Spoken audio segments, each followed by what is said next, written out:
प्यारे दोस्तों, अस्सलाम वालेकुम। आप देख रहे हैं इरफानी नेटवर्क यूट्यूब चैनल और मैं हूं मोहम्मद इरफान, झारखंड। दोस्तों, आज की तारीख से हिंदुस्तान के अंदर इबादत गाहें खुल गई है।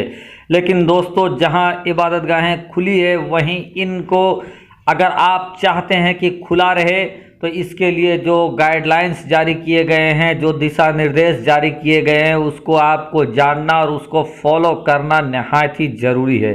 दोस्तों, इससे पहले मस्जिदों का खुलना, सऊदी अरबिया, हरम शरीफ और मस्जिद नबवी से लेकर तुर्की तक, तैयब रजब उर्दगान के मुल्क तुर्की तक मस्जिदें इससे पहले, हिंदुस्तान से पहले खुल चुकी हैं और वहाँ भी नियम, कायदे, कानून आयद कर दिए गए हैं, बना दिए गए हैं। हिंदुस्तान में जो मस्जिदें खुली हैं दोस्तों आज की तारीख से, और बहुत सारे ऐसे जगह भी हैं जहां अभी भी पाबंदी लगी हुई है, लेकिन बहुत ज़्यादा जगहों पर आज से तमाम तरीके के इबादत गाहें, चाहे मस्जिद हो, मंदिर हो, गुरुद्वारा हो, चर्च हो, इन सभी जगहों को खोल दिया गया है और अलग अलग जगहों पर अलग अलग नियम कानून भी लागू किए गए हैं उनके चाहने वाले, उनके मानने वालों के जानिब से। तो इसी तरह के नियम कानून मस्जिदों के लिए भी बनाया गया है दोस्तों। तो आप सबको अगर चाहते हैं जहां जहां मस्जिदें खुली है कि मस्जिदें लगातार खुला ही रहे, तो आप इन नियम कानून का ज़रूर फॉलो करेंगे। आगे हम बताने वाले हैं क्या है नियम जिसको आपको फॉलो करना है।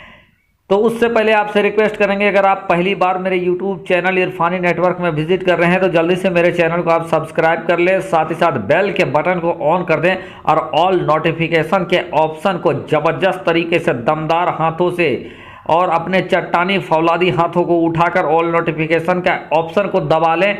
इतना कस के दबाएं कि ये सब्सक्रिप्शन हो जाए ऑल नोटिफिकेशन का, और अगर लाल बटन अगर काला नहीं हुआ हो तो उस लाल को छू कर के भी काला कर दें ताकि सब्सक्राइब भी आपका मुकम्मल हो जाए।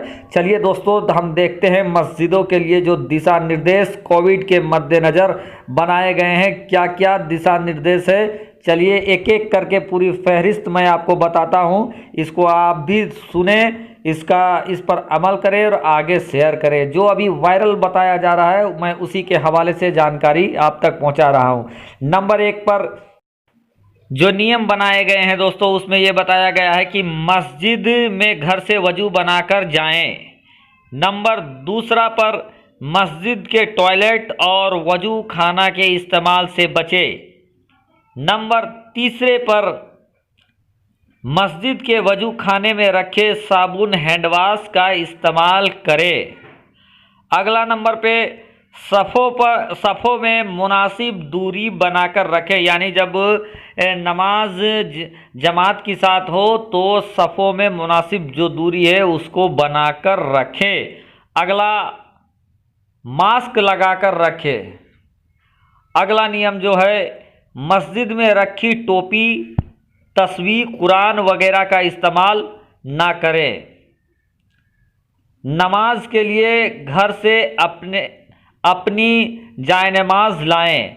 जी हाँ दोस्तों, जो मस्जिद में जो सामूहिक जो जायनमाज होता है उसमें नमाज अदा करने का नहीं कहा गया है, मना किया गया है। जब मस्जिद नमाज पढ़ने आप जाएं तो साथ में अपने जायनमाज लेकर जाएं। अगला जो नियम है, मस्जिद में सिर्फ फ़र्ज नमाज ही अदा करें, सुन्नते नफल घर में अदा करें। अगला जो नियम है, 65 साल से ज़्यादा उम्र के बुजुर्ग और 10 साल से कम के बच्चे घर पर ही नमाज अदा करें। आगे जो नियम सामने आ रहा है दोस्तों, अगर आप खुद या घर में किसी शख्स को बुखार, खांसी या किसी जिस्म की कमजोरी हो तो मस्जिद न जाएं। अगला जो नियम सामने आ रहा है वो है, अपने जूतों को मुनासिब जगह पर रखें और ख्याल रखें कि किसी भी दूसरे शख्स के जूतों में हाथ ना लगाएं, ना ही उन पर पैर रखें। जूतों के लिए बैग लाना बेहतर है।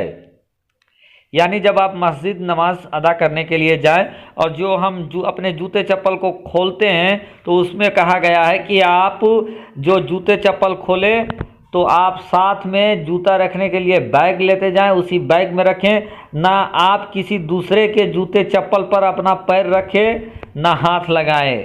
अगला जो नियम बताया गया है दोस्तों वो है कि मस्जिद के दरवाजे पर इकट्ठा ना हो। मस्जिद में दाखिल और निकलते वक्त मुनासिब दूरी का ख्याल रखें और सुकून से दाखिल हो और बाहर निकले।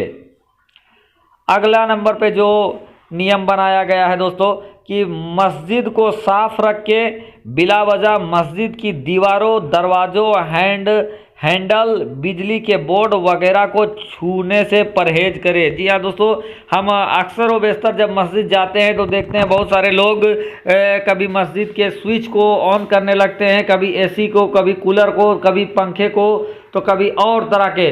तो इस तरह के काम बिल्कुल ना करें। मस्जिद के किसी भी चीज़ को बेला वजह छुआ छुई ना करें। आप नमाज पढ़ें, निकलते बने, ये नियम बता रहा है। अगला दोस्तों, नमाज जुमा में सफ़ों में मुनासिब दूरी कायम करने के लिए ज़रूरत पड़ने पर 2 जमात की जा सकती है।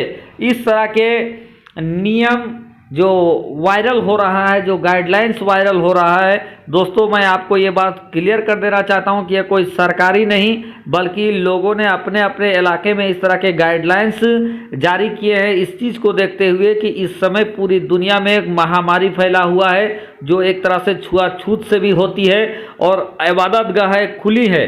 और अगर हम मस्जिद या दूसरे इबादत गाहें जाते हैं, मस्जिद जाते हैं और अगर वहाँ से अगर किसी तरह से ये जानकारी हो जाता है कि वहाँ कोई कोविड का मरीज वहाँ गया था और उसके बाद से उसको बीमारी पड़ा, तो फिर आप समझ सकते हैं ऐसे हालत में उस पूरे मस्जिद में नमाज पढ़ने वाले आए हुए लोग पर आफत आ सकता है। उन सभी को क्वारंटाइन किया जा सकता है, साथ ही साथ उस मस्जिद को भी सील किया जा सकता है। तो अब पाला खुद मुसलमानों के हाथ में आ गया है।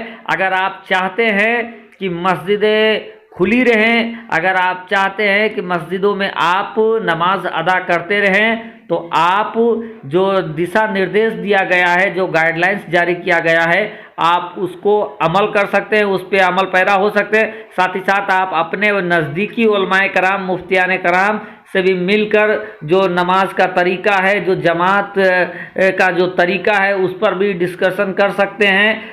और ख्याल रखें मास्क और निश्चित दूरी वगैरह का अगर आप मेंटेन करते रहेंगे तो इंशाअल्लाह किसी दूसरे को ये बीमारी नहीं होगी और आप भी आराम के साथ मस्जिद में नमाज अदा करते रहेंगे।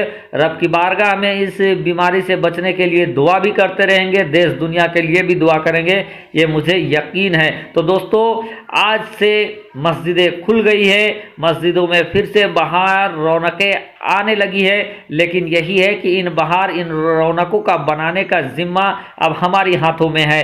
हम चाहें तो अपने सूझबूझ के साथ हम मस्जिदों को आबाद रख सकते हैं, नहीं तो अगर कहीं भी अगर इन चीज़ों को नहीं हम फॉलो करते हैं, जो गाइडलाइंस जारी हुआ है उसको नहीं मानते हैं, हम अपनी हुड़दंगी और अपनी दादागिरी दिखाएंगे, अपनी दबंगई दिखाएंगे, तो फिर मस्जिदों का फिर बंद हो जाना कोई बड़ी बात नहीं होगी। ऐसे भी मस्जिदों को बंद कराने में अगर छोटी सी भूल हो जाए तो हो सकता है फिर से मस्जिदों पर तालाबंदी या मस्जिदों को बंद कराया जा सकता है। तो अब आपका जिम्मा है कि मस्जिदों को कैसे चलाएं। इसीलिए मैं गुजारिश करूंगा कि हर जगह के जो इमाम या सदर सेक्रेटरी हजरात हैं वो अपने हिसाब से नियम कानून आप भी बनाएं। एक नियम कानून जो वायरल हो रहा था उसकी जानकारी मैंने आपको दे दिया। इसमें बहुत सारे ऐसे नियम हैं जिसको हम सबको फॉलो करना चाहिए। आप चाहे तो इस नियम में घटा बढ़ा सकते हैं और आप भी अच्छा से अच्छा नियम बना सकते हैं जिससे सोशल डिस्टेंसिंग भी बना रहे हैं मस्जिद और तमाम तरह के मस्जिद में लोग नमाज भी अदा कर सकें और किसी तरह का सरकारी गाइडलाइंस का उल्लंघन भी नहीं हो। तो दोस्तों, ये वीडियो आपको कैसा लगा और आपके जहन में कोई अच्छा तरीका है तो आप उसको भी शेयर करें ताकि उस पर भी ज़्यादा से ज़्यादा लोग अमल कर सके। दोस्तों, इस वीडियो के बारे में आपकी क्या प्रतिक्रिया है, आपकी क्या राय है, हमें ज़रूर बताएं। ताकि आने वाले नेक्स्ट वीडियो में मैं उस हिसाब से अपना अगला वीडियो बना सकूं। साथ ही साथ दोस्तों रब की बारगाह में दुआ है कि जहां भी रहे, जो जो इस वीडियो को देख रहा है, अल्लाह तबारक व तआला उनके घर वालों, उनके अहले वयाल को इस बीमारी से बचाए, पूरी दुनिया को इस बीमारी से बचाए। आमीन। वजाए सय्यदुल मुरसलीन।